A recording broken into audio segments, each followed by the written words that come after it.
The Ledger and the Castle. Debt, Propaganda, and the Last Boycott of the Internet by Elias Winter. February 9th, 2026. Read by an automated voice. Part 1. The Ledger of the Dead. The banker's house smelled like iron and beeswax. Lorenzo di Vieri stood by the open shutters, fingers resting lightly on the sill, watching the boy carry the last chest into the alley. The chest was small, too small to justify the screaming that had come with it. But people always screamed when you took the last thing they believed was theirs. Behind him, the father's voice cracked. Signore, we agreed. Another month. Lorenzo didn't turn around. The morning light was gentle on Florence. The voices in the street below rose and fell like a market hymn. Vendors calling, carts creaking, a distant argument about olive prices. Life went on, as it always did when a single household collapsed. We agreed on a date, Lorenzo said. The date came. You did not. The father, Pietro, a carpenter, still had sawdust in his beard. It clung there like he'd tried to work right up to the edge of ruin, as if one more chair, one more table could outrun interest. My son was sick, Pietro said. I could not leave him. Lorenzo finally turned. The man was holding his cap in both hands, fingers twisting the fabric, eyes sliding between the banker and the tall cabinet that had already been emptied by Lorenzo's clerks. You borrowed 30 florins, Lorenzo said, against your house and your future work, 8 months ago. You missed the last 2 payments. I brought what I have. Pietro held out the cap. Inside, a few silver coins glittered. Please, I will pay the rest. I swear to the Virgin. Just leave us the house. Behind him, in the doorway, the boy watched with wide, hollow eyes. 12, maybe 13. Thin wrists, knuckles scabbed over from work. The wife was farther back, hand over her mouth, like if she held it hard enough the sound wouldn't get out. Lorenzo walked to his desk. The ledger lay open, its pages dense with neatly inked lines. Names, amounts, dates, collateral. A city's worth of desperation, flattened into columns. He ran a finger down the page until he found the line. Pietro di Bartolo, he read. 30 florins, interest monthly, collateral, house and furnishings. He looked up. Do you know what happens? Lorenzo asked softly. If I accept this half measure from you? Pietro swallowed. Mercy. No. Lorenzo's voice didn't rise. Rot. He lifted the ledger so the family could see the grid of ink. This is not about you, he said. This is about order. If one man learns that terms can be broken, others will follow. The money I lent you belongs to my depositors. If they doubt me, they withdraw. If they withdraw, the city starves. The boy stepped forward, anger briefly outmuscling fear. We are starving now, he said. The mother reached for his arm, but Lorenzo held up a hand. He studied the boy's face, the way his jaw clenched. What is your name? Lorenzo asked. Matteo, the boy said. Well, Matteo, your father gambled with time. Lorenzo tapped the ledger. Time belongs to God. But in this house it also belongs to me. You enjoyed it. You could not pay for it. So now the house is mine. He closed the book with a soft thump. The deed has already been transferred, he said. I gave your father more grace than the contract demands. It is over. Pietro sagged. The coins spilled from the cap and rolled on the stone floor. One lodged against Lorenzo's shoe. The boy's eyes burned. You will answer for this, Matteo said, voice shaking. If not in this life, then... Spare me, Lorenzo said. Priests talk of hell, because they have never known insolvency. The sound of footsteps in the corridor interrupted them. A young man entered, thin and nervous in a black cassock.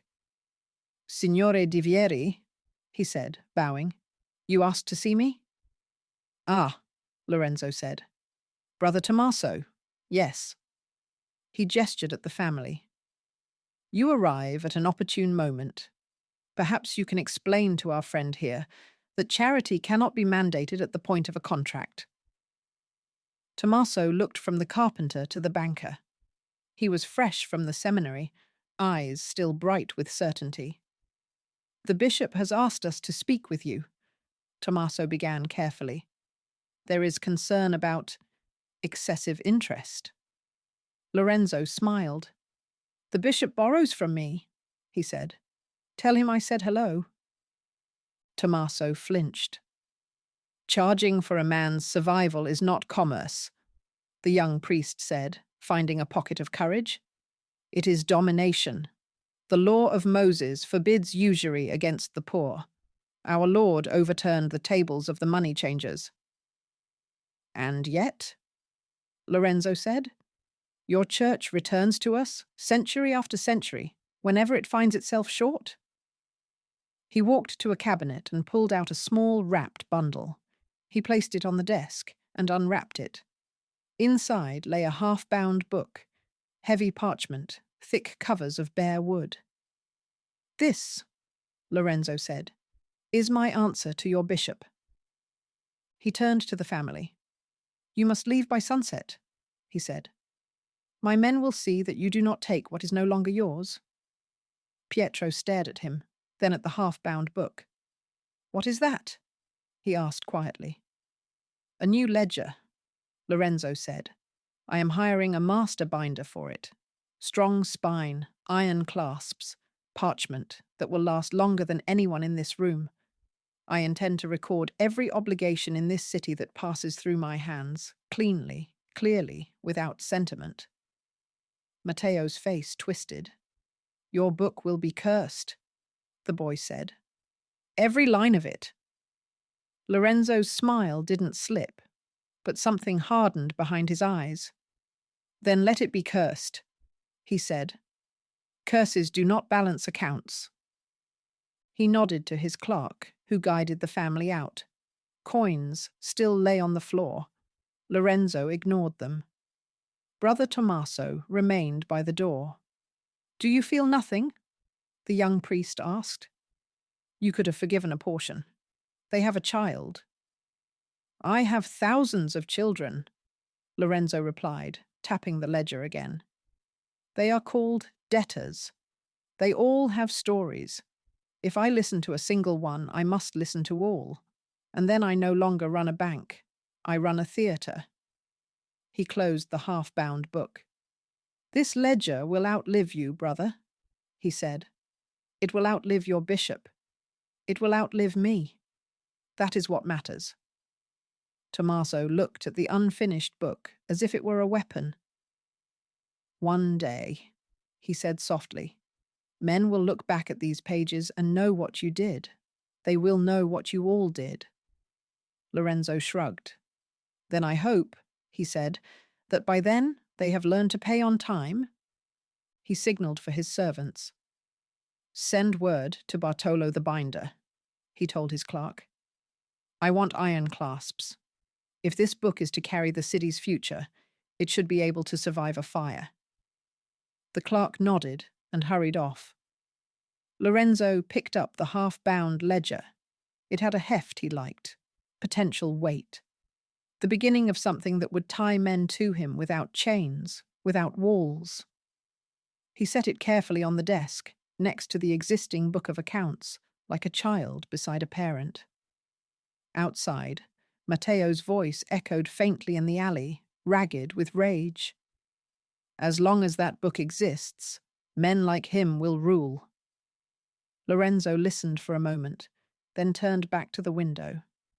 The city gleamed in the pale autumn light, towers and domes and red roofs stacked like coins. He thought of him as an ungrateful customer, nothing more. The ledger waited. blank pages, hungry. 5 centuries later, the book sat under museum glass in a private library in Ohio. It rested on a velvet cradle, its leather darkened by age, iron clasps dull with oxidation. A small placard in tasteful serif type offered a sanitized biography, Ledger of Lorenzo di Vieri, Florence, circa 1490.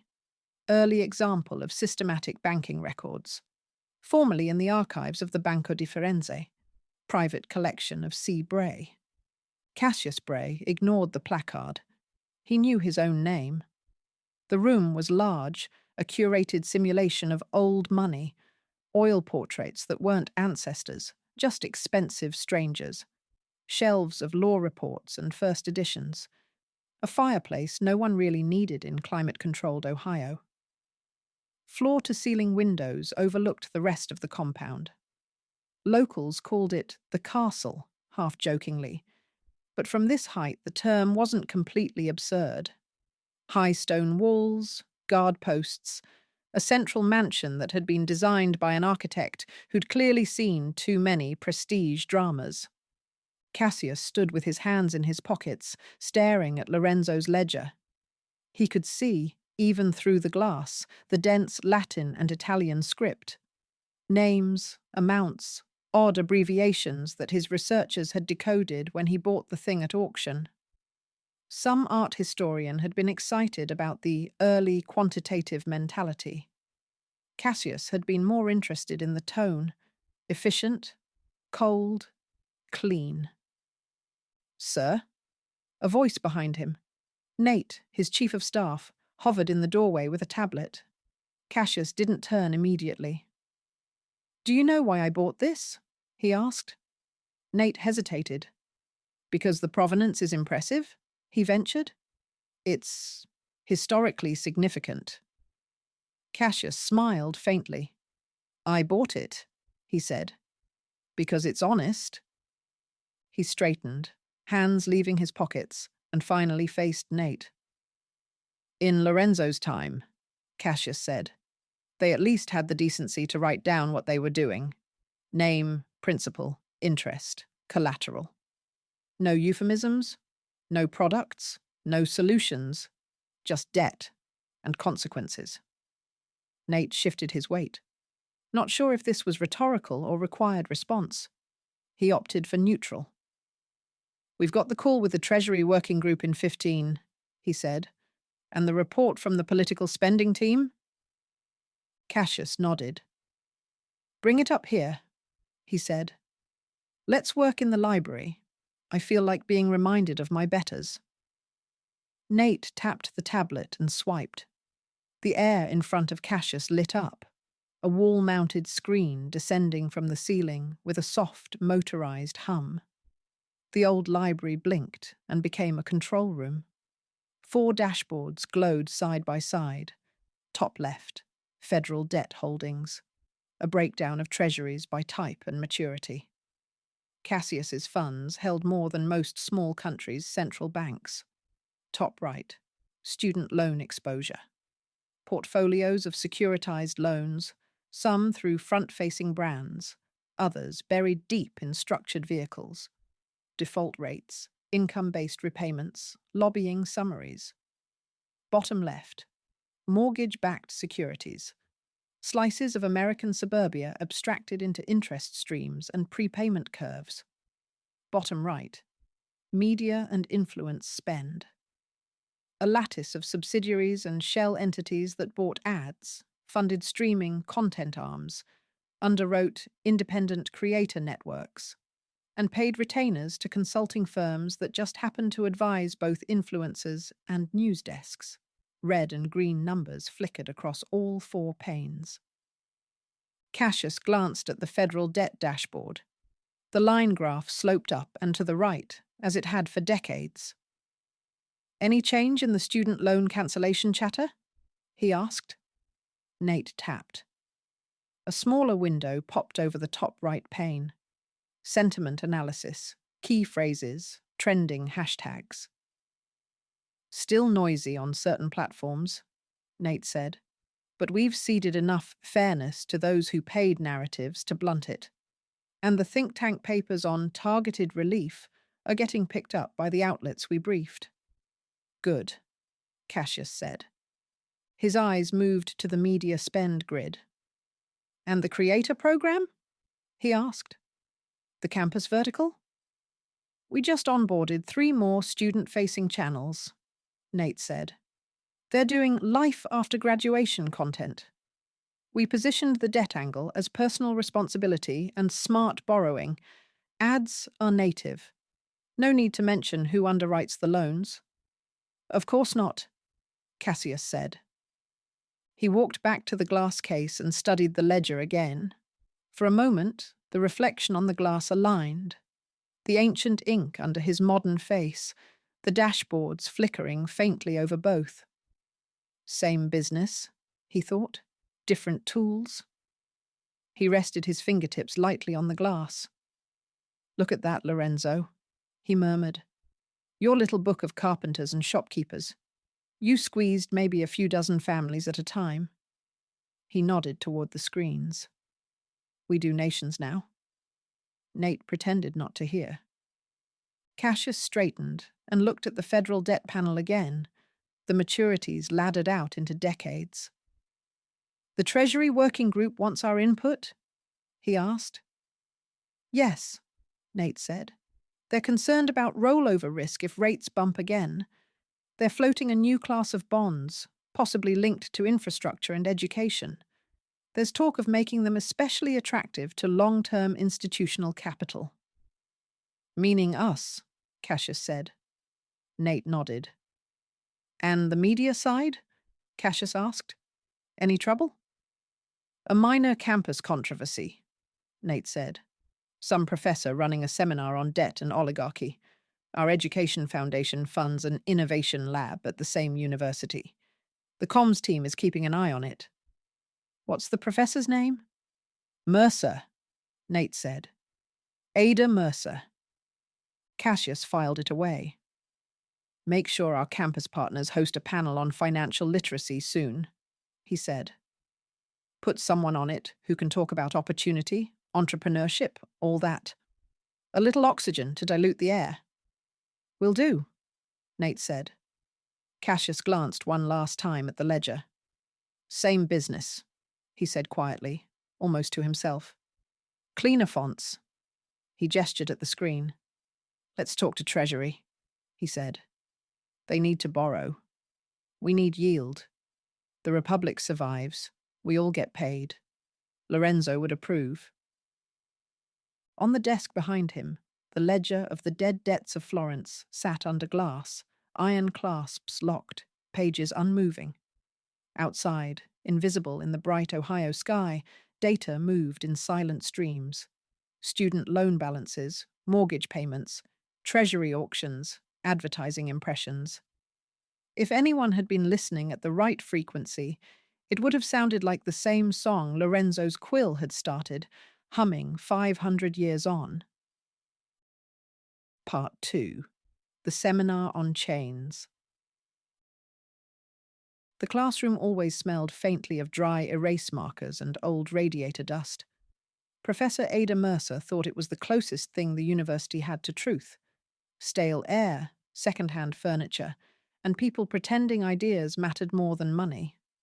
On the board, she had written, in block letters, Debt, Democracy, and the Oligarchs underneath. Aristotle. Money that breeds biblical usury bans, public versus private debt, from taxpayers to creditors. 23 students scattered through the rows. Half had laptops open, half had their phones in their hands. One man in the back had neither. He sat with a spiral notebook and a pen, broad shoulders hunched, face turned toward the board with a focus that made him look older than he was. His hair was cut short, utilitarian. A worn canvas jacket lay on the seat beside him, frayed at the cuffs. Ada checked the clock. 2 minutes past the hour. All right, she said. Let's make some people uncomfortable. A few students smiled. Most looked up only because she'd started talking. Last week, Ada said, we talked about Aristotle's view of money. Who can summarize his problem with interest? A young woman in the front, nose ring, humanity's major energy, raised her hand. He said money is a medium, not a thing that should reproduce, she said. So charging interest is unnatural because it treats money like it can breed, like money from money. Good, Ada said. He called that the most unnatural mode of acquiring wealth. Now, she tapped the board. Let's fast forward. Student loans, mortgages, US Treasury bonds. Whoever holds these instruments is getting what? Interest, someone mumbled. Interest, Ada repeated. Money from money. The thing Aristotle thought was morally wrong and socially corrosive is now the foundation of our education system, housing market, and federal budget. She let that hang for a moment. The man in the back, the one with the notebook, was taking slow, careful notes. He wasn't in the official roster. She'd noticed him on the first day because he'd come up afterwards and asked if he could sit in. I'm not paying, he'd said bluntly. I already have more degrees than jobs. But I want to understand the part they don't teach when they sell you the loans. She'd shrugged and said, as long as you're quiet when admin walks by. Now, she pointed at a new slide. A simple chart. 3 lines moving up and to the right at different slopes. Blue is total student loan debt, she said. Red is total mortgage debt. Green is US federal debt. Different instruments, different borrowers. Same underlying dynamic. Someone always gets to be Lorenzo with the ledger. Near the door, a girl in a campus hoodie raised her hand, brow furrowed. But isn't debt necessary? She asked. I mean, like, for college, for houses, for the government. It's not just greedy people, it's how the system works. Ada nodded. Yes, she said. Debt is one way to move resources through time. Borrow now, pay later. It's not inherently evil. The question is, who lends, on what terms, and what happens when repayment collides with survival? She turned back to the board. In the biblical tradition, she said, you see repeated bans on charging interest to the poor, or even within the community at all. Why? Not because commerce is immoral. Because turning survival into a profit stream fractures the community. She wrote on the board, you shall not lend upon interest to your brother. Deuteronomy. Now, she said, our society does exactly that. We lend on interest to our brothers and sisters so they can study, so they can live in houses, so the state can function, and we call this normal. A guy in a branded fleece, finance major, she would have bet money, raised his hand with a little smirk. Yeah, but he said, your 401k probably holds treasuries and mortgage-backed securities. So we're all Lorenzo. We're all complicit. A few students chuckled. Ada smiled without warmth. An excellent deflection, she said. If everyone is guilty, then no one is. Let's be precise instead. She clicked to the next slide, a bar chart of Treasury holdings by category. Who actually holds US federal debt? She asked. Yes, some of it is in your retirement funds, but a disproportionate amount is held by large asset managers, banks, insurance companies, and wealthy households. Who designs the tax laws that make borrowing more attractive than taxing those groups? She paused. Not my adjunct colleagues, I assure you. The class laughed, more sincerely this time. In the back row, the man with the notebook raised his hand tentatively. Ada pointed at him.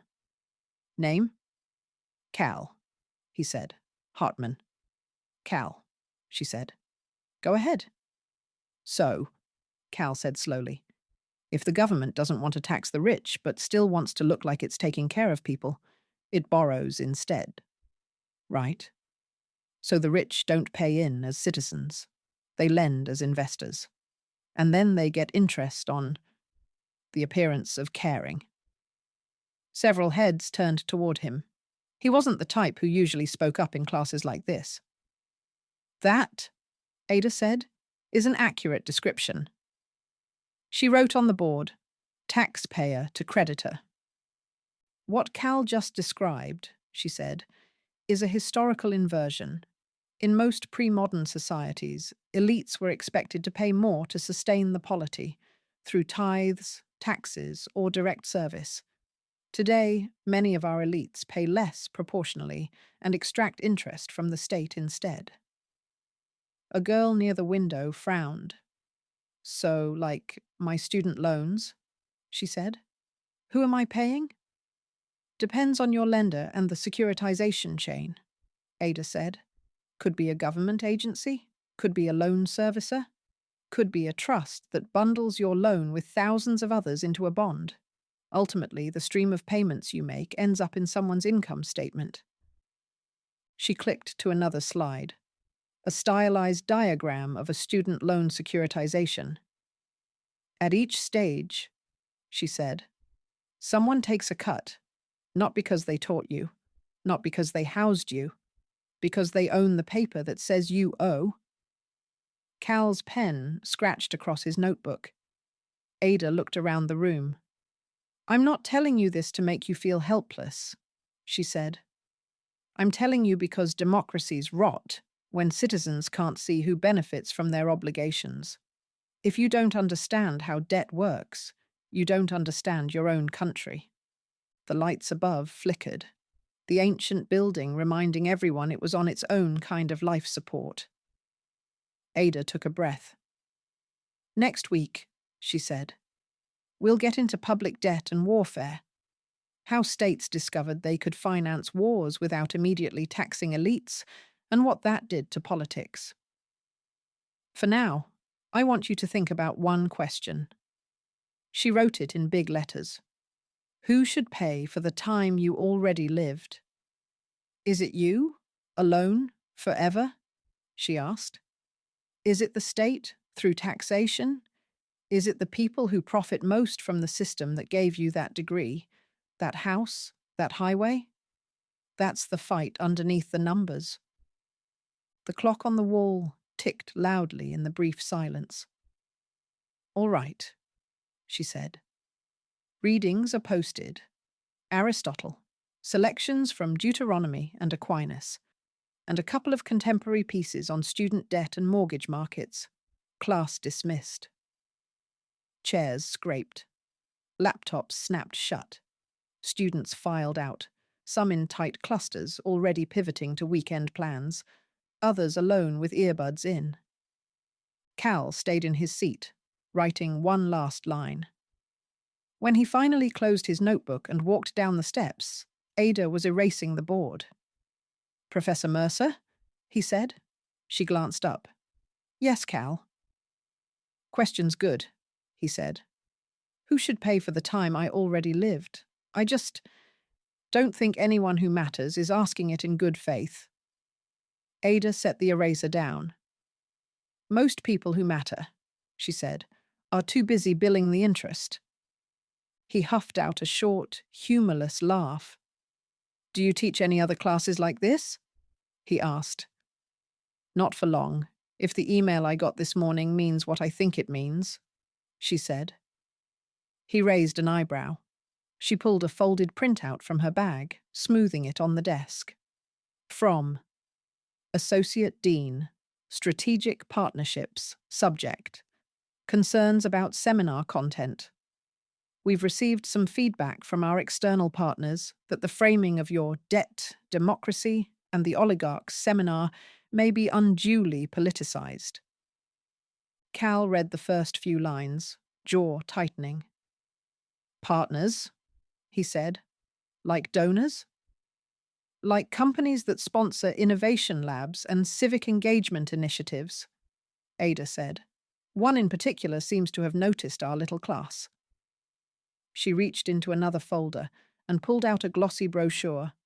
On the cover, a photo of smiling students with laptops in a sleek, glass-walled space. The Bray Center for Digital Civics, powered by the Bray Foundation for Freedom and Innovation. Bray, Cal said slowly. As in Cassius Bray, billionaire patron of democracy, Ada said. His foundation funds our Student Media Innovation Lab. They also fund a few think tanks that write very concerned essays about the dangers of debt relief. Cal flipped through the brochure. Photos of ring-lighted students creating content, captions about independent student voices, sponsor logos for a creator network he recognized from YouTube. So he pays for the microphones, Cal said.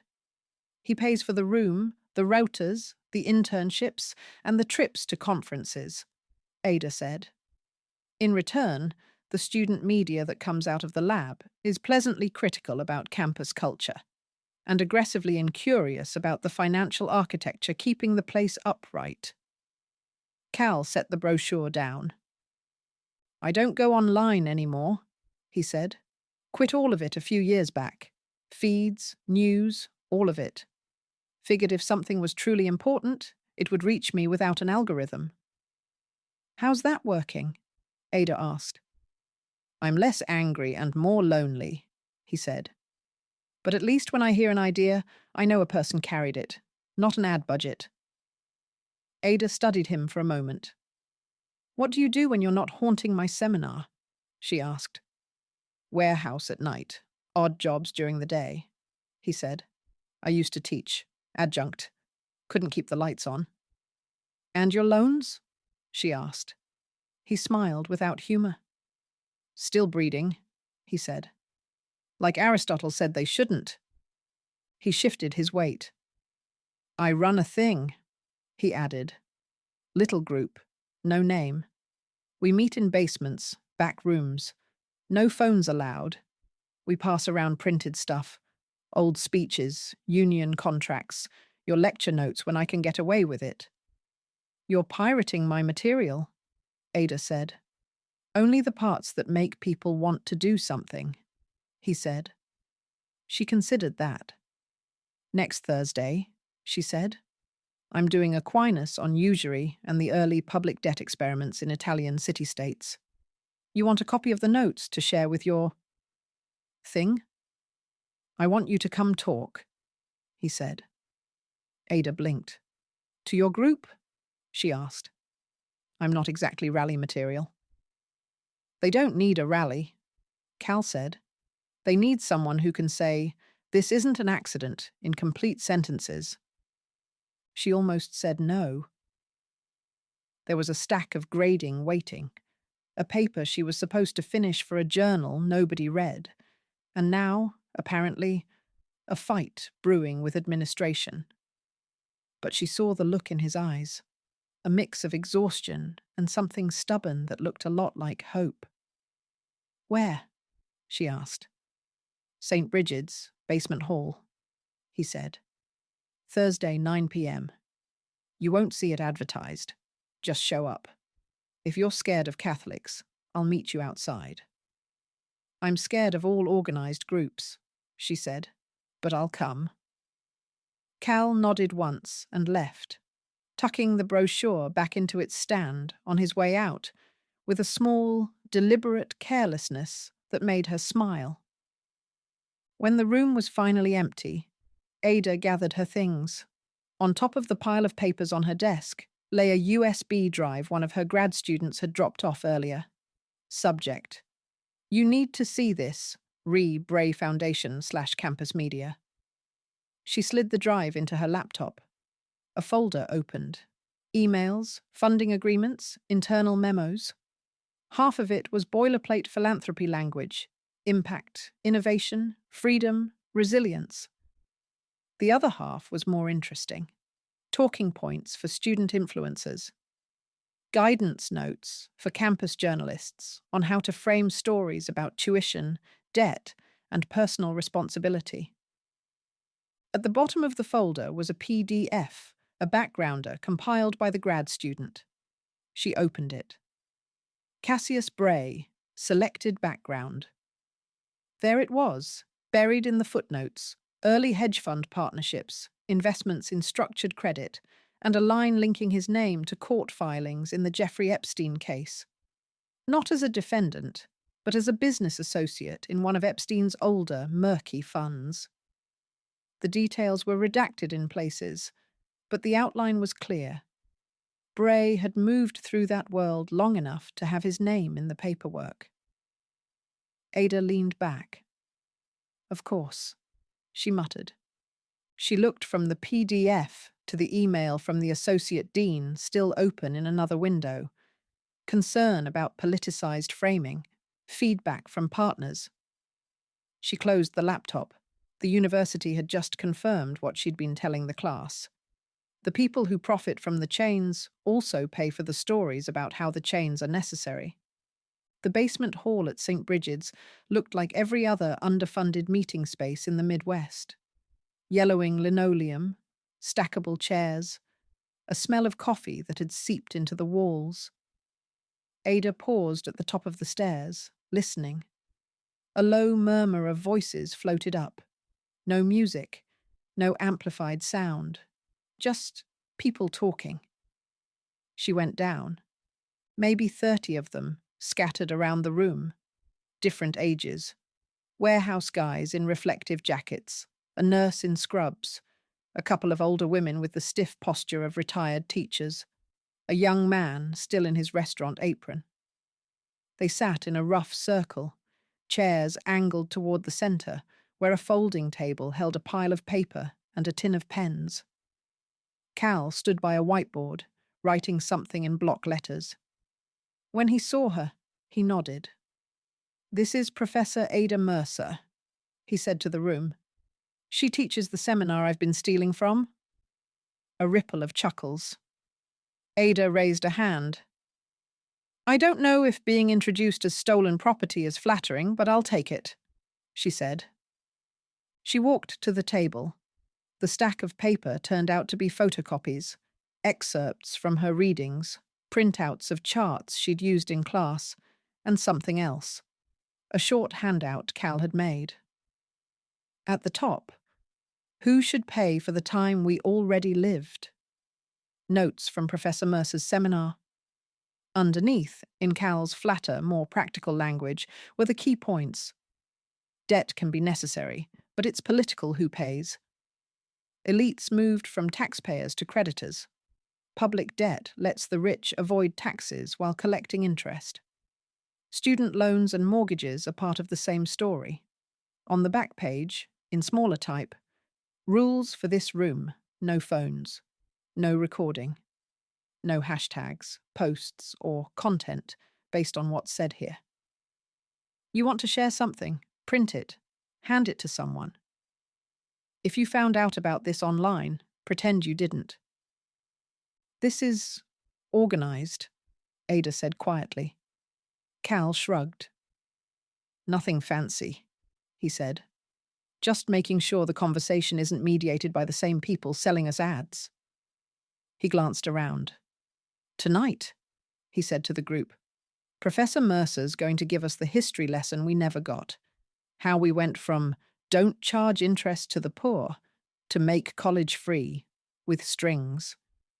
Then we talk about what we can actually do with that knowledge." Ada took a seat near the center.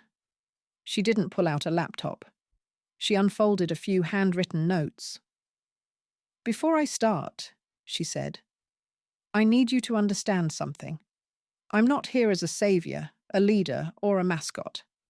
I am, at best, the voiceover in a documentary about people who did more than talk." A few smiles. Someone said, "We'll take a good narrator." She drew a slow breath. "In 15 minutes," she said, "I can show you that what you're living through is not an accident and not a personal failure. It's the latest version of a very old pattern." On the wall behind her, the crucifix watched in silence. She thought of Lorenzo's ledger under glass in Ohio. She thought of Cassius Bray's name in a court filing with a dead man whose crimes had become a symbol and a smokescreen. Then she began. When the first city-states started borrowing instead of taxing, she said, they thought they'd discovered a clever trick. They had no idea what kind of people they were summoning. Somewhere, miles away, in a castle-like compound outside Columbus, a notification pinged on a junior analyst's dashboard. A tiny, almost imperceptible dip in engagement metrics from a handful of zip codes around this parish. The analyst flagged it as probably noise and moved on. No one in the basement heard the ping. They passed around photocopies and underlined words with cheap pens, building, without knowing it, the first fragile threads of a network that did not need a platform to exist. Part 3. The Castle and the Network. The Bray Castle looked even more ridiculous from the outside. On local news segments, it showed up as a tasteful aerial sweep, a drone gliding over stone walls, clipped lawns, shining glass. From the highway, it looked like a rehabbed monastery that had lost its faith and found a tax attorney.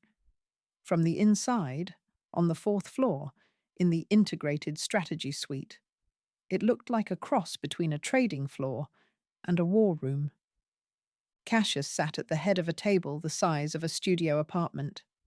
Screens covered the far wall, each one tiled with windows. News feeds, social media dashboards, polling crosstabs, ad performance charts. A smaller screen on the table showed a muted cable anchor speaking earnestly over a banner that read, "Is student debt relief fair?" A chyron underneath. Sponsored in part by Bray Global Investments. Cassius didn't look at the TV. He was watching a bar chart on the main wall. "Walk me through it," he said. A young analyst at the far end of the table tapped her tablet. The chart zoomed in, bars labeled with university names, each one colored by engagement level and narrative alignment. "This is our campus influence map," she said. "Top 50 universities. We're tracking which ones have student media or creator communities connected to our networks and how they're framing debt stories." One bar flashed yellow. "At Midwestern State," she said, "we've got the Bray Center for Digital Civics. Engagement numbers are high in the Creator Lab, good alignment with our narratives.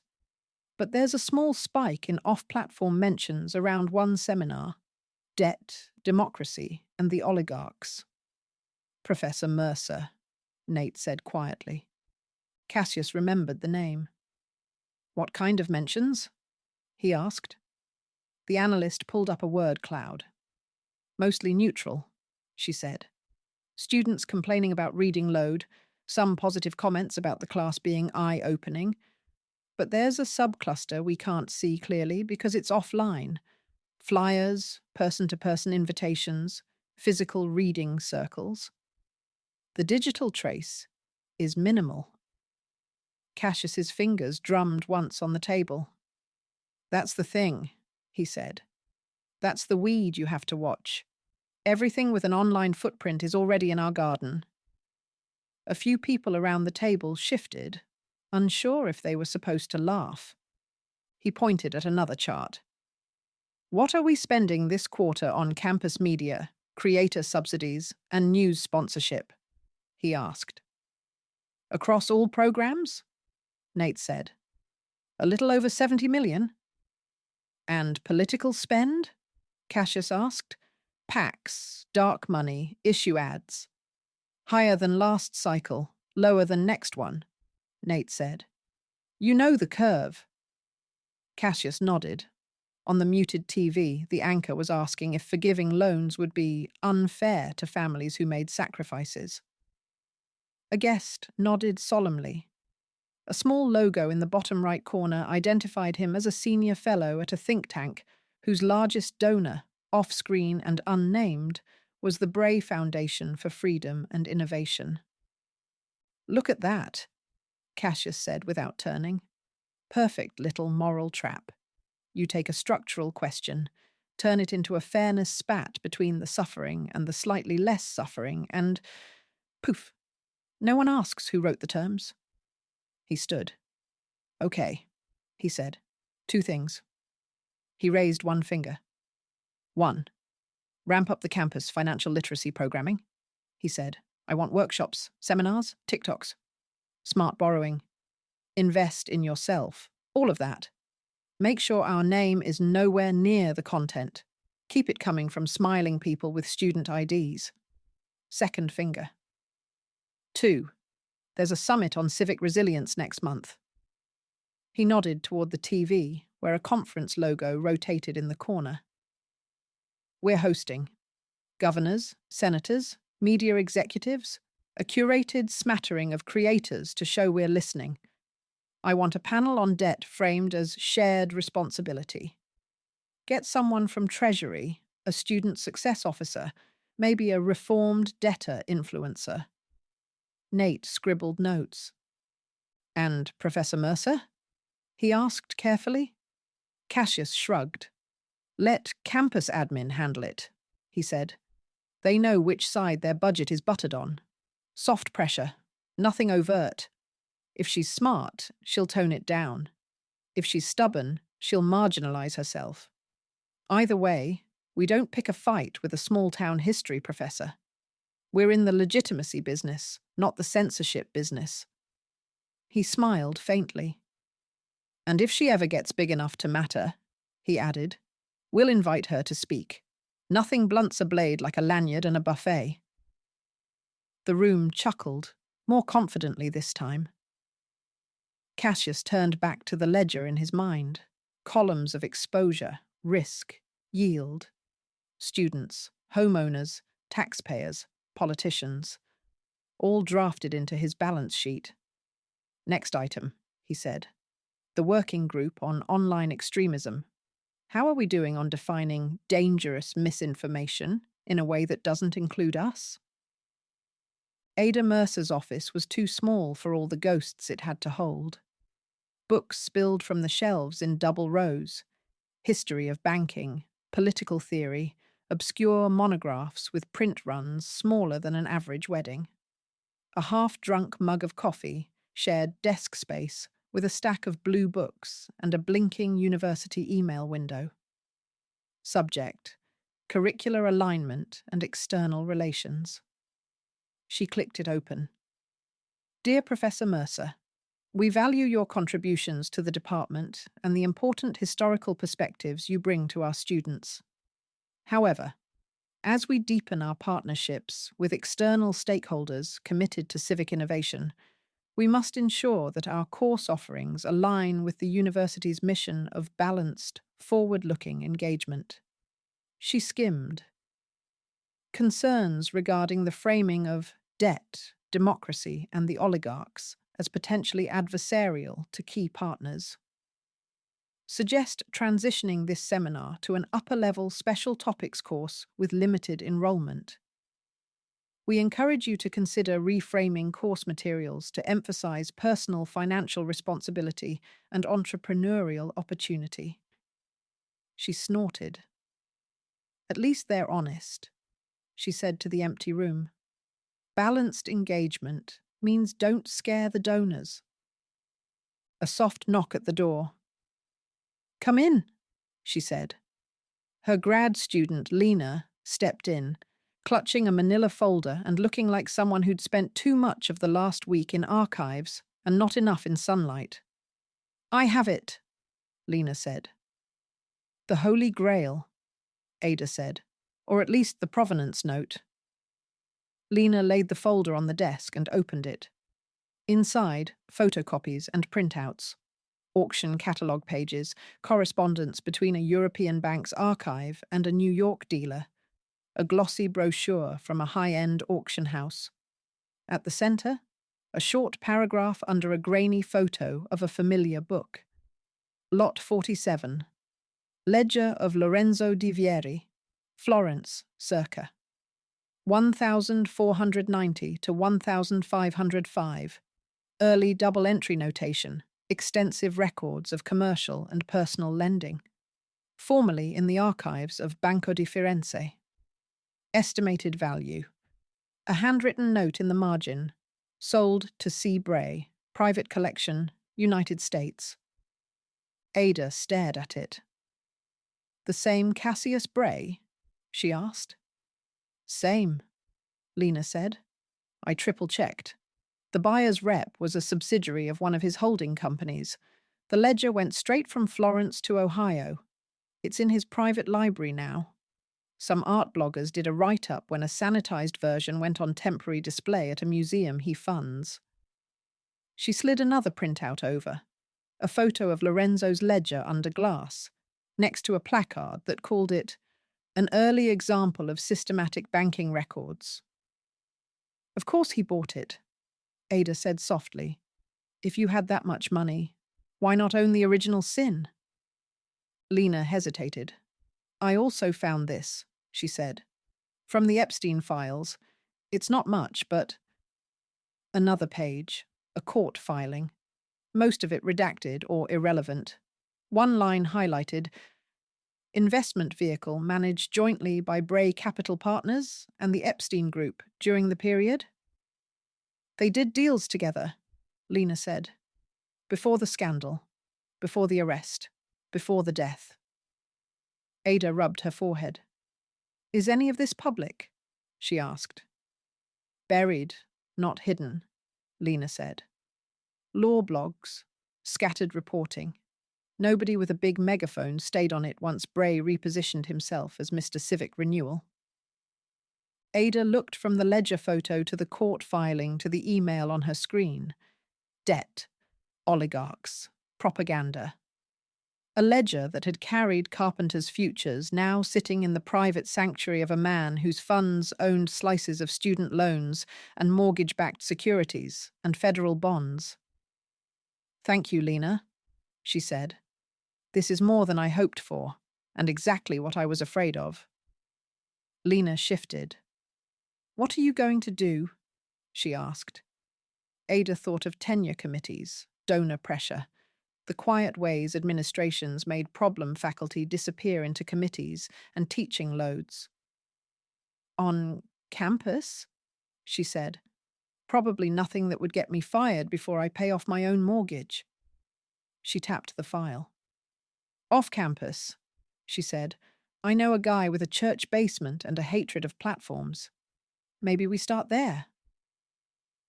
The church basement was fuller than last time. The same peeling linoleum, the same stubborn coffee smell, but now almost twice as many chairs, arranged in a wider oval. People leaned against the walls when the chairs ran out. Someone had brought a slow cooker. The scent of beans and onions drifted under the fluorescent lights. Cal moved through the room with quiet efficiency, handing out stapled packets. On the cover, Ledger and Empire. Notes from Mercer. Underneath, smaller. Tonight. Public debt, war, and when the rich stopped paying.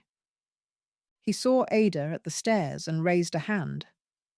Thought I'd save you some chalk, he said, nodding at the packets. She took one, flipped through. Her outlines were there, simplified, tightened, adapted into language that fit the room. On the last page, he'd added a section she hadn't written. Next steps, draft. Keep building offline circles. Explore coordinated non-participation, weekends without platforms, targeted media boycotts. Decide what to do about Cassius Bray and his ledger. She arched an eyebrow at him. You put decide what to do on a handout? She murmured. Thinking prompt, he said, not a manifesto. He closed the door at the top of the stairs and slid a piece of cardboard against it. Phone's in the box, he called to the room. You know the deal. If you're new and you don't like it, you're free to leave. A few people hesitated, then dropped their devices into the plastic tub by the entrance. The sound of cases and glass and plastic hitting plastic was soft, but satisfying. When everyone had settled, Ada stepped into the loose circle. "Last time," she said, "we talked about how elites moved from being taxed to being creditors. Tonight I want to show you how that shift got welded to war and nationhood, and why your student loans and your rent and the federal debt are sitting on top of the same historical pivot." She opened her notebook.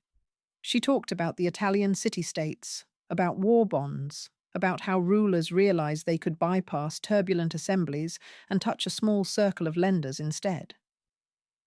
She traced the line through Dutch and British public debt, through the birth of central banks, through the way creditor confidence became a synonym for national stability. People followed with their eyes, their pens, their highlighters. No one checked a screen. When someone needed a chart repeated, they asked. She slowed down. The room breathed at the same pace. Halfway through, she shared the find.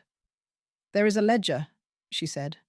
"A real one, 15th century Florence, kept by a banker named Lorenzo di Vieri. It records, line by line, the lives he owned, houses, tools, time." She pulled Lena's photocopy from her bag and held it up. Lorenzo's ledger under museum glass, with the Bray name on the placard. "A few years ago," she said, "this ledger was bought at auction by a man whose companies now own slices of your student loans, your neighbours' mortgages, and your government's bonds. His name is Cassius Bray. He also shows up in the edges of court filings involving Jeffrey Epstein's funds." A ripple went through the room. One of the older women spoke up. "Is that legal?" she asked. "Owning something like that, after—" "Legal is the least interesting question here," Ada said. "We live in a system where legality and morality parted ways a long time ago. What matters is the pattern." She tapped the image. "A man whose money comes from the modern version of Lorenzo's business went out of his way to own the original book," she said. "He keeps it in his private library in his castle in Ohio. He displays it as a trophy, as history, as proof that he understands the game." Cal stepped forward. "So the question is," he said, "do we let him own the story too?" Silence for a beat. Ada closed her notebook. "I've been getting pressure," she said. "Emails, meetings. My seminar is a problem because the donors don't like hearing that the Republic runs on their refusal to pay. The polite term is misalignment with strategic partners." She scanned the room. "But I'm not here because I lost an argument with my dean," she said. "I'm here because you are the only people I've seen in years who are willing to talk about this without asking what it does to their brand." Cal picked up a marker and turned to the whiteboard. "Let's get concrete," he said. "They own the platforms. They own most of the media. They own our debts. We're not going to out-influence them on their apps or outspend them on their channels. But there are two things we do have." He wrote, "Non-participation place." "Non-participation," he said, underlining the first. "You can't force people to watch something that doesn't load and react to something they don't see. Their whole model runs on our attention, our scrolling, our clicking, our arguing. Right now they treat that like a natural resource, like water. We treat it like air, everywhere, unavoidable. What if we stop?" A truck driver in the circle frowned. "You mean, log off?" he asked. "Like, delete accounts?" "Some of you already have," Cal said. "Some can't easily because of work. I get that. I'm not talking about purity. I'm talking about targeted, coordinated absence." He sketched a rough graph, a week's worth of engagement metrics dipping sharply in the middle.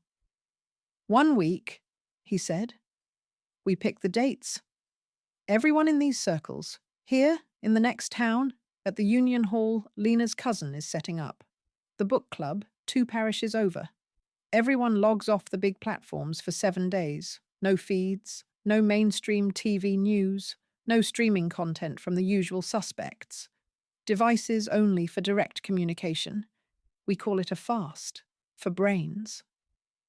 A few in the room smiled. And if enough people do it, Ada added, it shows up in their dashboards. Not as a protest sign they can frame as fringe, but as an anomaly in the data they trust more than they trust their own children. Of course, they'll blame a bug, someone said. They can't fix a bug they don't understand, Cal replied. If the dip repeats, it becomes a risk category. Analog non-participation. He underlined the second word on the board. Place, he said. We still live in physical places. Streets, neighborhoods, parishes, union locals, clinics.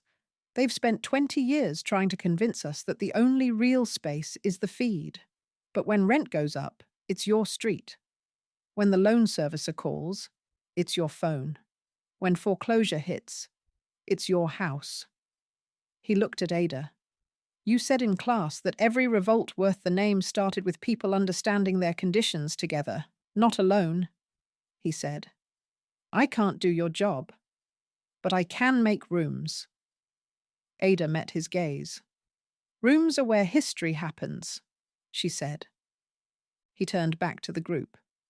So here's my proposal, he said. We plan a week. We call it the last broadcast. He wrote the words on the board. Not because we're going to smash their servers, he said. Because for 7 days, we stop letting them broadcast into us. We tell as many people as we can, but only in person, on paper, or in very direct channels.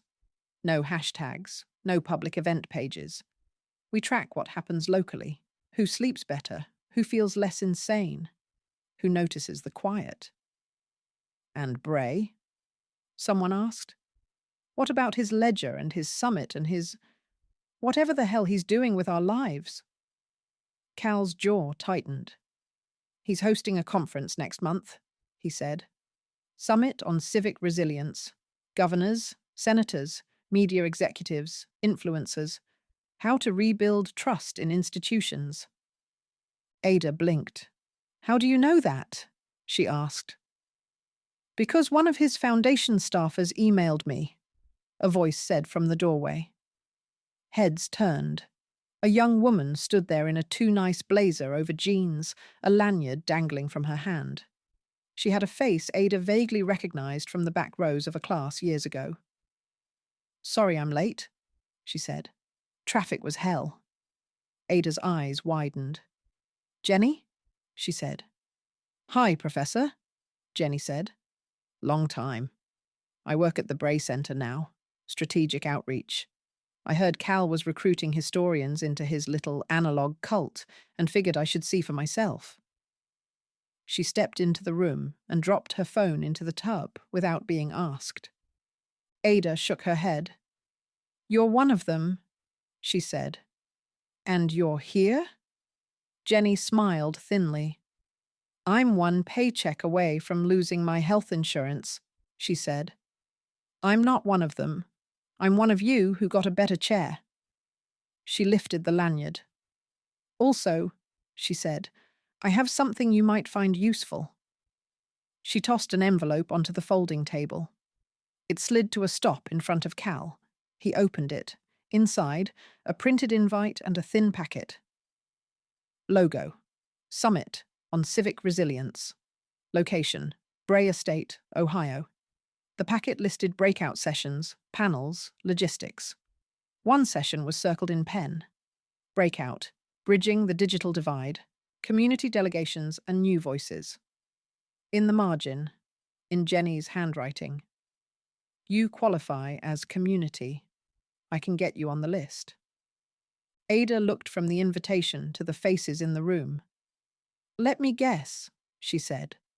They want a few working class and academic props in the background of the group shot. Jenny nodded. They want to say they listened, she said. They do not want you actually heard. But they're sloppy.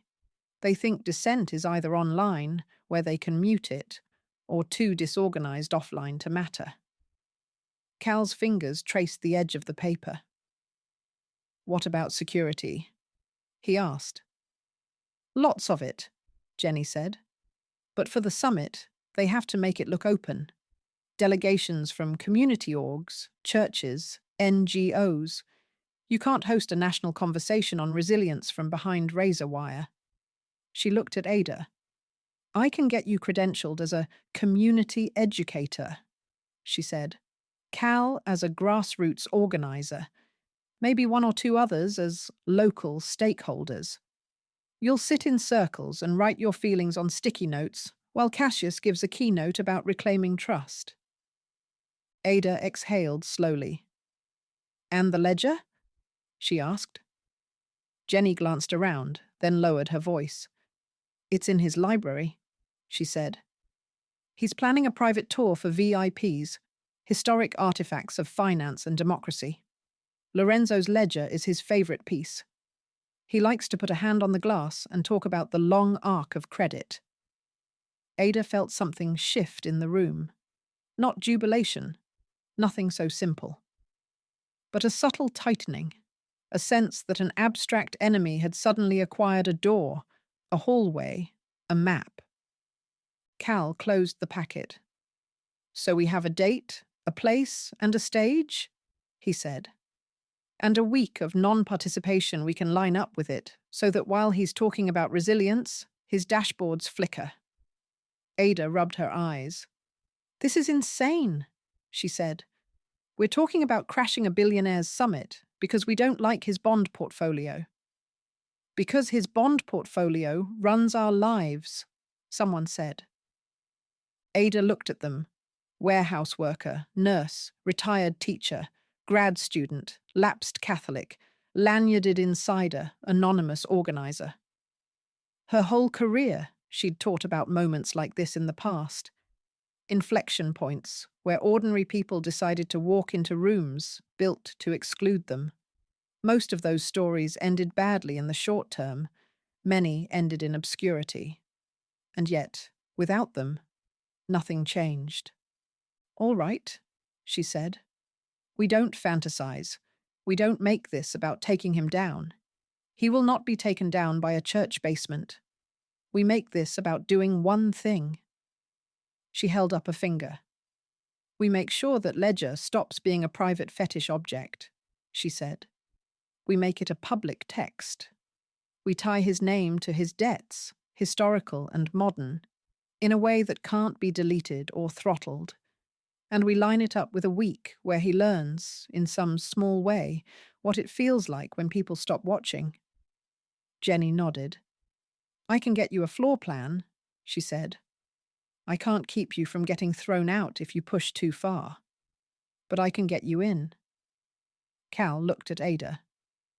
"You still willing to talk to people whose eyes don't glaze over when you say public debt?" he asked. Ada's mouth twisted into something that wasn't quite a smile. "I've been preparing for this my entire tenure," she said. "Let's go teach in a castle." In a private library in Ohio, under dim lights and glass, Lorenzo's ledger sat in its velvet cradle. The security system logged temperature, humidity, and motion, any change that might threaten the artifact's value. It had no sensor for the risk gathering in a basement 3 states away. A handful of people with no brand, no platform, and no plan more elaborate than this. Stop listening. Meet in person. Carry stories by hand. Walk quietly but firmly into the house of the man who thought he owned the book of their chains. Part 4. The Last Broadcast. The morning of the summit broke over Ohio like any other. Flat light, big sky, a line of cars on the interstate crawling past a compound that didn't call itself a castle but didn't need to. Inside the Bray estate, the machinery was already running. Staff in muted blazers hustled between tents and conference rooms. Technicians tested mics. Security agents in suits did the slow, professional scan of badges and faces. A caterer cursed softly as a tray of pastries went sideways in a service hallway. On the big screen in the main hall, a looping sizzle reel played on mute.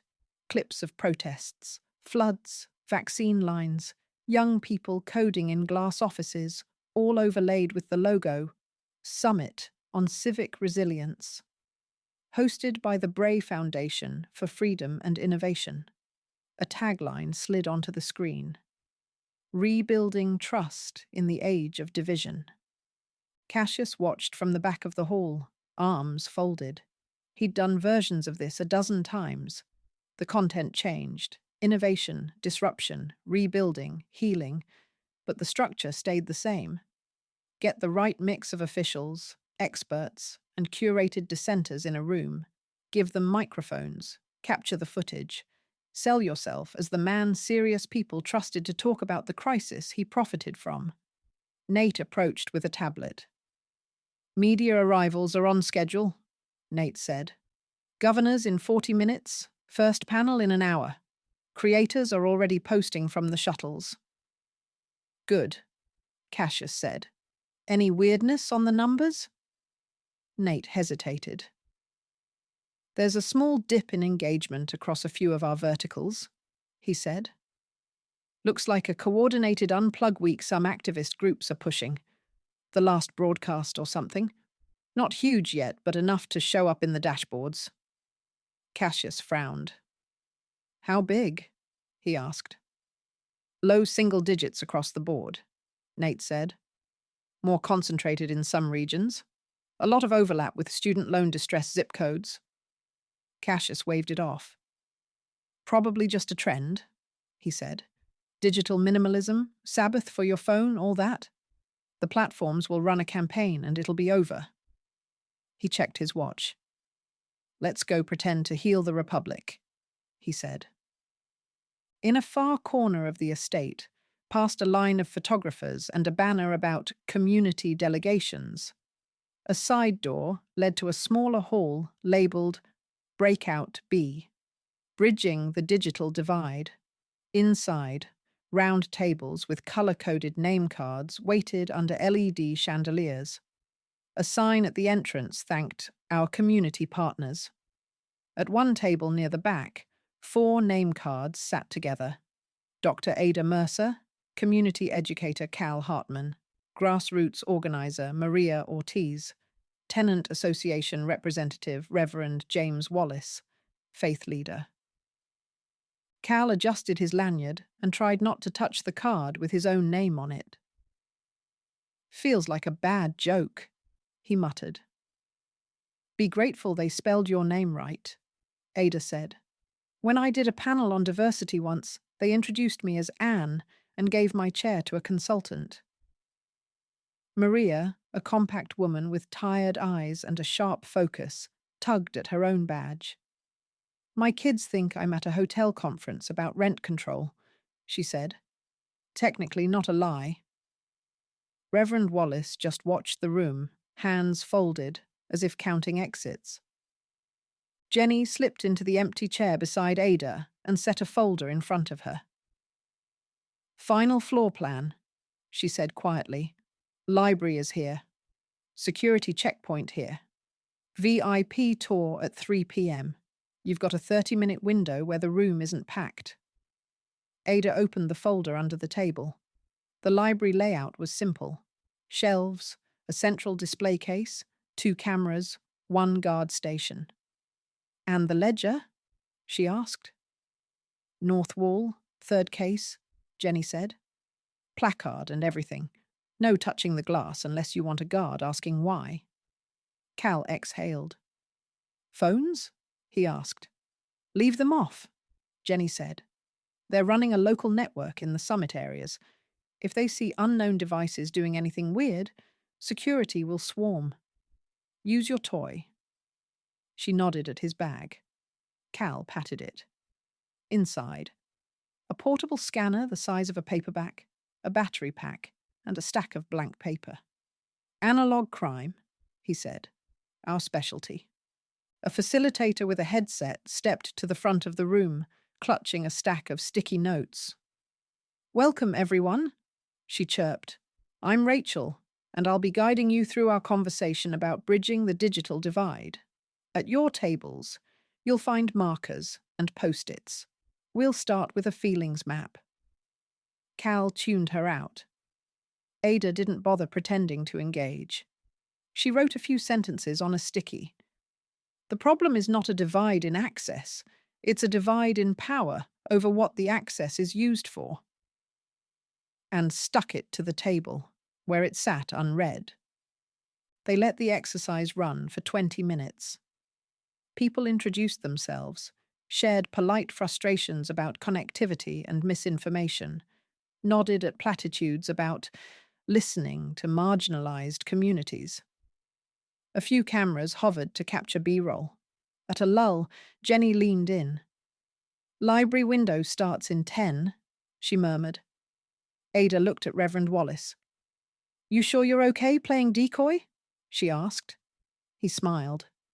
"Professor, I've been keeping congregations entertained while the choir robe caught fire backstage for 30 years, he said.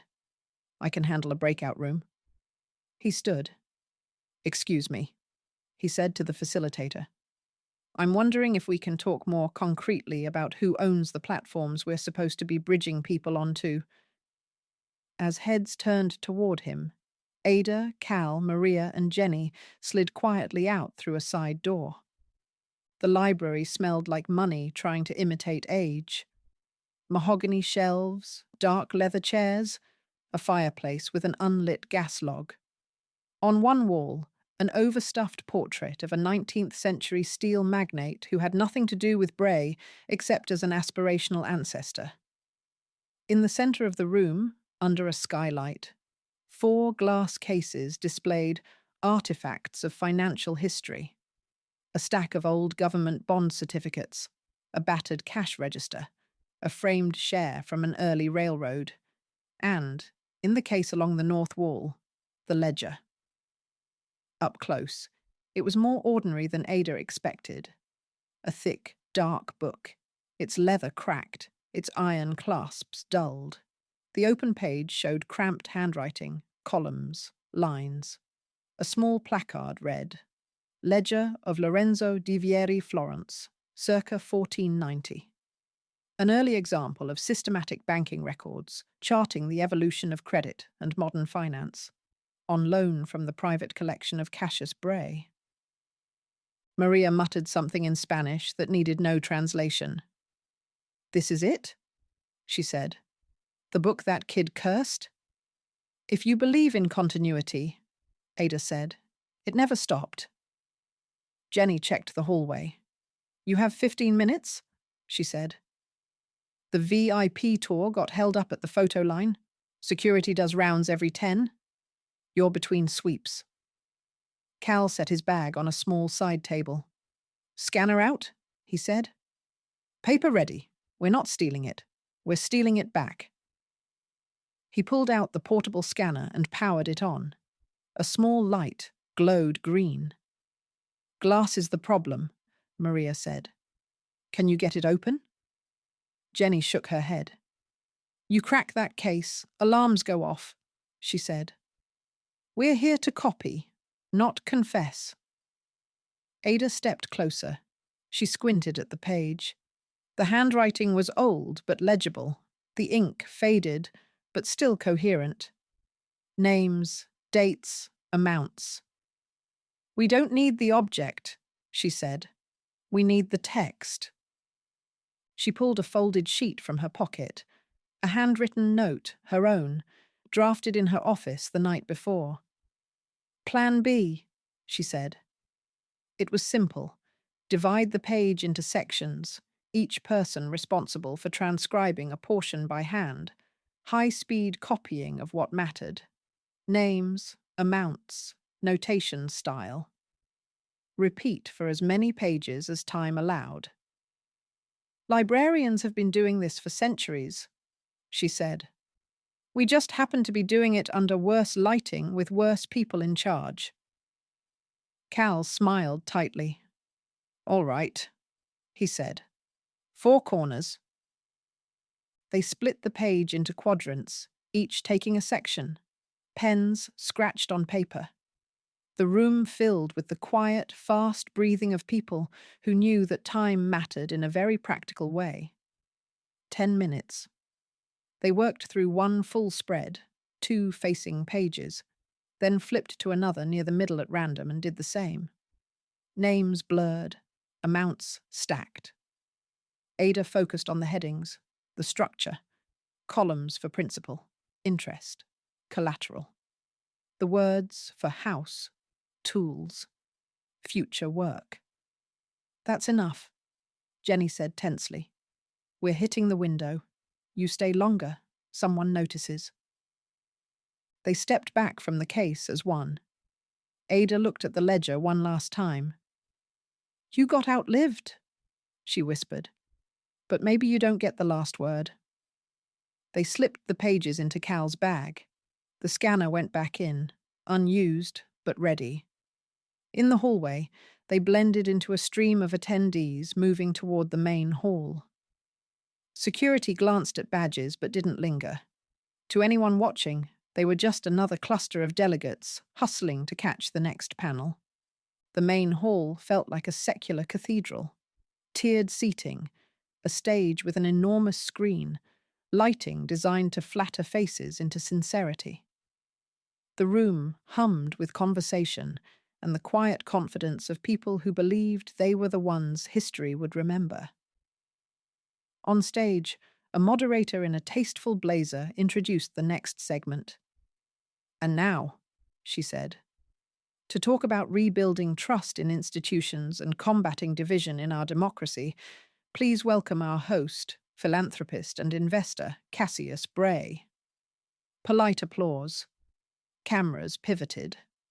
Cassius walked to the podium, stripped down confidence in a dark suit. He did the usual acknowledgements: governors, senators, thought leaders, grassroots voices, creators. He thanked everyone for caring enough to show up.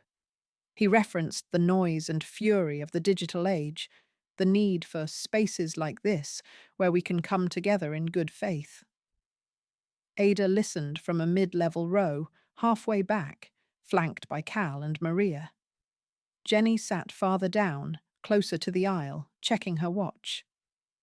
We have to confront hard questions about debt, inequality, and opportunity, Cassius said. But we can't do it by tearing down the institutions that hold us together. We need shared facts, shared sacrifice, and a shared commitment to rebuilding trust. On the giant screen behind him, a graphic showed rising lines labeled polarization and distrust, and a falling line labeled institutional confidence.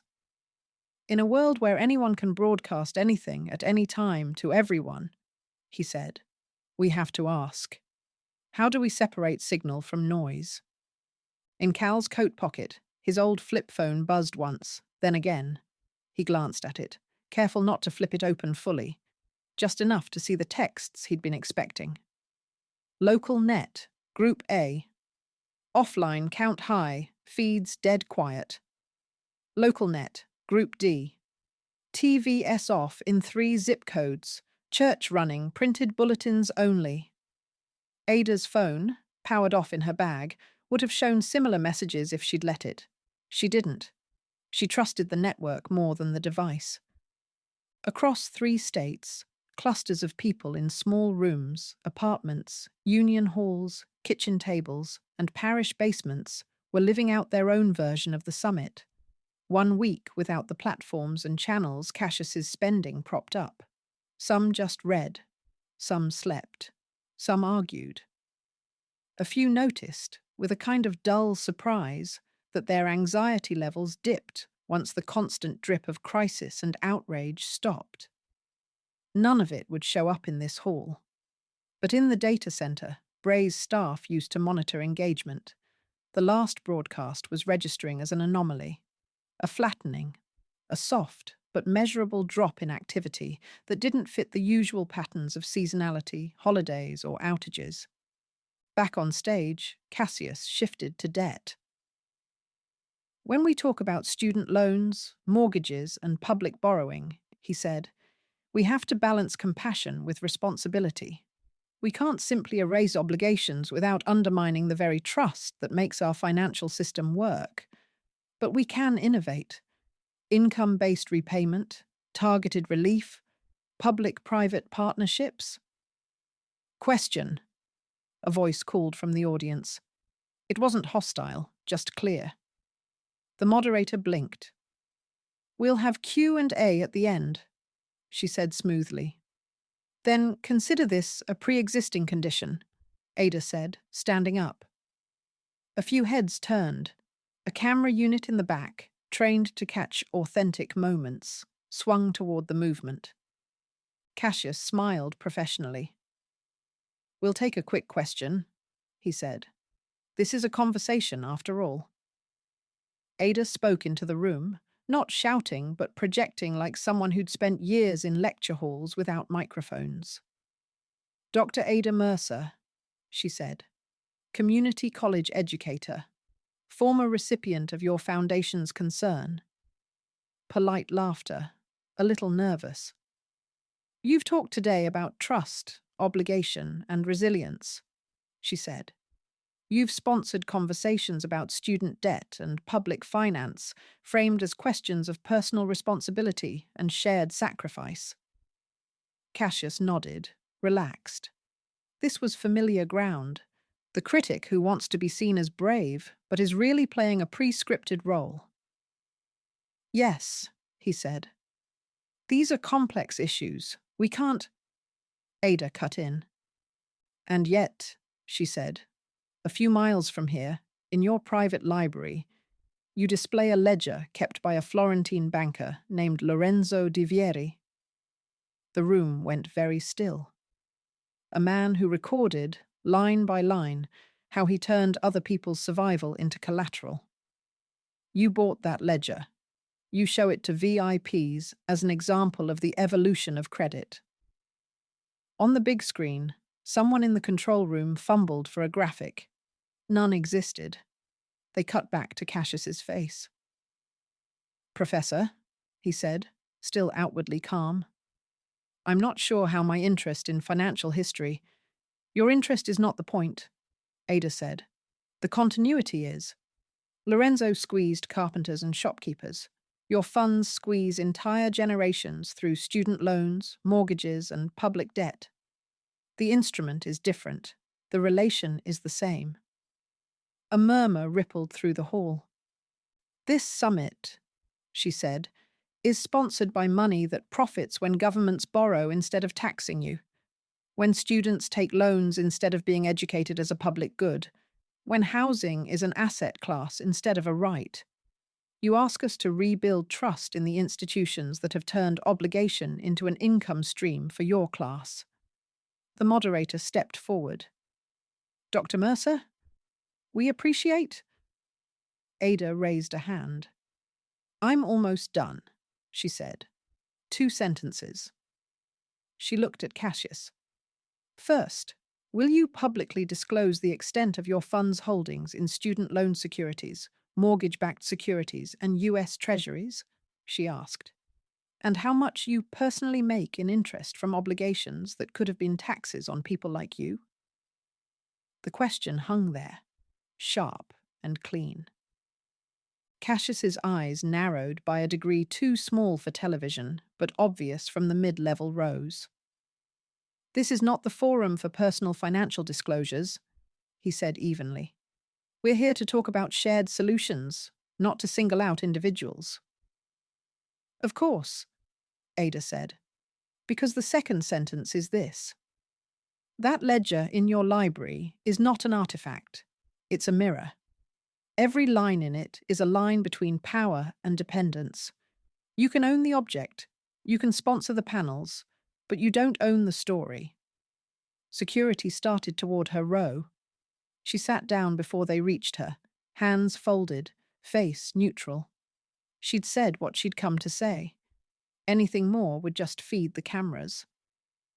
The moderator pivoted with trained grace. Thank you, Dr. Mercer, she said. These are exactly the kinds of passionate perspectives we need to hear, and they underscore how vital it is that we move past blame and toward constructive… The camera cut away. The control room muted the floor mics for a moment to reset levels. On the live stream, the incident was framed as a tough but respectful exchange. In the hall, Maria leaned toward Ada. "Subtle," she whispered. Ada exhaled. "I am constitutionally incapable of subtlety," she said. "But I can count to 2 sentences." Cal glanced around. Security had clocked them, but wasn't moving to eject them yet. The optics of dragging a middle-aged professor out of a resilience summit were bad enough that someone higher up had probably already whispered, "Later, not now," into an earpiece. He checked his watch.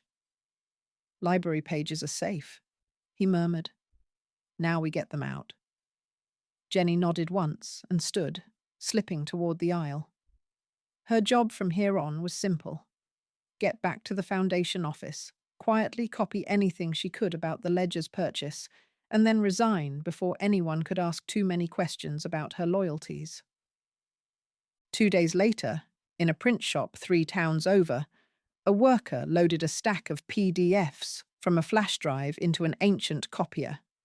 On the screen, high-resolution scans of the pages Ada and Cal had transcribed, typeset and annotated. The heading, "The Ledger of Lorenzo di Vieri Selections," translated and introduced by Ada Mercer, subheading, "Reprinted with commentary by people who still have to pay." The worker watched the first copies slide out. Columns of names and sums in old script sat beside columns of modern figures, average student loan balances, median mortgage debts, per capita shares of federal debt. At the bottom of each sheet, in small type, "This document may be copied and distributed freely in any physical form. If you are reading this online, you are reading someone's mistake." Bundles of the pages went into boxes. From there, they spread outward, to union halls, church foyers, barbershops, laundromats, waiting rooms, staff lounges. People folded them into pockets, tacked them to corkboards, slipped them into library books.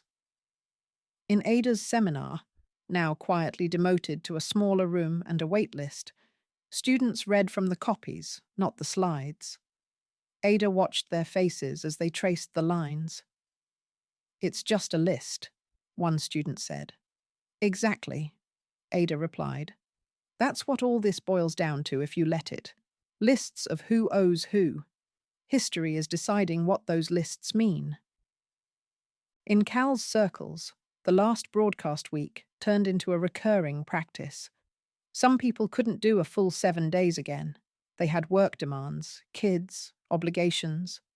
But many carved out chunks, weekends, evenings, 1 day at a time, where the feed stayed dark and the quiet felt less like absence and more like space. The numbers in Bray's analytics stayed a little weirder than his teams could explain. Nothing catastrophic. Just enough that the phrase analog non-participation appeared in an internal risk memo one of Nate's analysts drafted, half as a joke and half in nervous seriousness. Someone higher up crossed it out and wrote, "User fatigue." In the castle library, the ledger remained under glass. Cassius visited it less often after the summit. The episode with the professor had annoyed him more than he wanted to admit. He told himself that it was because she'd been unfair, ignoring all the philanthropic work, the grants, the programs, the scholarships. He reminded himself that his funds took risk, that they allowed governments to function, that without people like him, the system would wobble. One evening, alone in the room, he approached the case.